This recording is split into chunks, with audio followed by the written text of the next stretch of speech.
যাত্ৰা যথেষ্ট সফল হৈছে। মই ভাবিছোঁ সময় পৰিৱৰ্তনৰ যাত্ৰাৰ সফলতা চাই এতিয়া বিজেপি দলে নিজৰ যাত্ৰা কৰিছে আৰু আমি পৰৱৰ্তী দিনত এখন নতুন বড়ো অসমৰ কল্পনা কৰি আজি মহিলাসকলক কেনেদৰে স্বাৰ্থ নথকাকৈ আঁচনি আমি দিব পাৰোঁ তাৰ ওপৰত আমি আলোচনা কৰিছোঁ আৰু বিশেষকৈ আমাৰ চৰকাৰ অহাৰ পিছত জুবিন দাক ন্যায় দিয়াৰ ক্ষেত্ৰত আমাৰ চৰকাৰে বিশেষ পদক্ষেপ ল'ব। আজিৰ তাৰিখত জুবিন ক্ষেত্ৰক যিদৰে চাফ চিকুণ ৰাখিব লাগে এইখন চৰকাৰে কৰা নাই।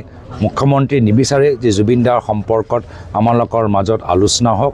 আজি তেওঁ বাধ্যমূলকভাৱে এই ফাষ্ট ট্ৰেক কোৰ্ট তেওঁলোকে ঘোষণা কৰিবলগীয়া হ'ল। যদি বাস্তৱত তেওঁলোকৰ উদ্দেশ্য আছিলে তেতিয়া প্ৰথম দিনতে ফাষ্ট ট্ৰেক কোৰ্টৰ কথা তেওঁ ক'লেহেঁতেন, কিন্তু আজিও বহুত হেঁচা পিছত ফাষ্ট ট্ৰেক কোৰ্টৰ ঘোষণা দিলে।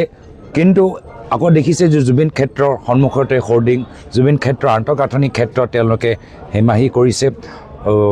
তো সেইকাৰণে যে তেওঁ নিবিচাৰে যে জুবিন দাৰ আদৰ্শ আমাৰ মাজত জীয়াই থাকক।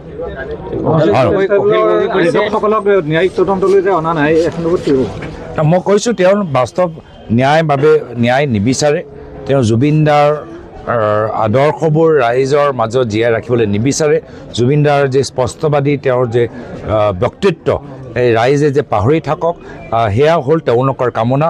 জুবিন ক্ষেত্ৰলৈ যি হেমাহি বৰ্তমান চৰকাৰে কৰিছে তাক লৈ কংগ্ৰেছ দলে গৰিহণা দিছে। ধন্যবাদ।